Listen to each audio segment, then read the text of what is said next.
Slogan shouting করছে তৃণমূল কংগ্রেস। আজকে ঠিক ভোট শেষ হওয়ার কিছুক্ষণ আগে প্রায় 5টা নাগাদ খবর আছে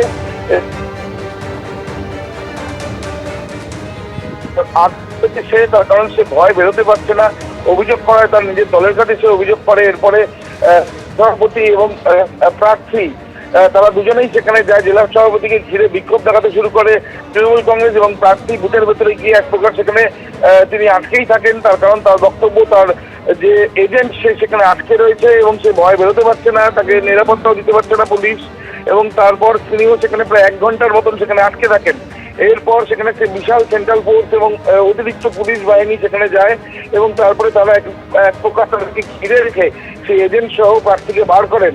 এবং যে সময় বার করা হচ্ছে সেই সময়ও পাশের ক্ষেত বা মাঠ সেখানে প্রচুর সংখ্যক তৃণমূল কংগ্রেসের কর্মী সমর্থক তারা সেখান থেকে কিন্তু গো ব্যাক স্লোগান থেকে আরম্ভ করে জয় বাংলা স্লোগান এবং বিক্ষোভ করতে থাকেন।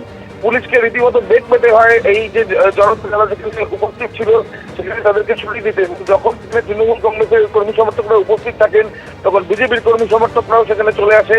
এক প্রকার উত্তেজনার পরিস্থিতি তৈরি হয় এবং 82 নম্বর বুথ, এই 82 নম্বর বুথ সাঁইথিয়ার অন্তর্গত, অর্থাৎ বীরভূম লোকসভা কেন্দ্রের অন্তর্গত সাঁইথিয়া, সেখানকার 82 নম্বর বুথের এই ঘটনায় যথেষ্টই চাঞ্চল্যের পরিস্থিতি তৈরি হয়েছিল। ধন্যবাদ আবির। সাঁইথিয়ায় সন্ত্রাসের আশঙ্কায় ঘণ্টাখানেক বুথেই বন্দী বিজেপি প্রার্থী। অবশেষে কেন্দ্রীয় বাহিনী নিরাপত্তায় বুথ ছাড়েন বিজেপির এজেন্ট। যখন বিজেপি এজেন্ট বুথ ছাড়েন তখনও স্লোগান দিতে দেখা যায় তৃণমূল কংগ্রেস কর্মী সমর্থকদের।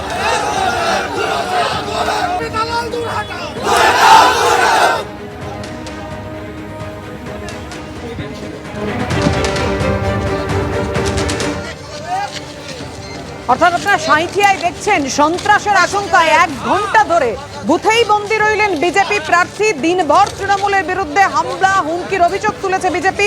বুথের বাইরে তৃণমূলের ক্যাম্প এবং বেরোচ্ছেন কেন্দ্রীয় বাহিনীর নিরাপত্তায়। প্রার্থী দিলেন অভয় এবং তারপর কেন্দ্রীয় বাহিনীর নিরাপত্তায় এজেন্ট এবং প্রার্থী বাইরে বেরোতে পারলেন, কিন্তু শুরুতে নয় কেন, উঠছে প্রশ্ন। পাশাপাশি রেখেছি আপনাদের সামনে সেই ছবি, তৃণমূলের ভয়ে যখন বুথে বন্দী এজেন্ট আর পাহারায় বিজেপি প্রার্থী, তিনি পাহারা দিচ্ছেন এজেন্টকে, আর বাইরে তৃণমূলের ক্যাম্প। যথেষ্ট পুলিশ কেন্দ্রীয় বাহিনীর জওয়ানদের দেখা যাচ্ছে, কিন্তু ঘণ্টাখানেক বুথেই বন্দী রইলেন বিজেপি প্রার্থী ও এজেন্ট।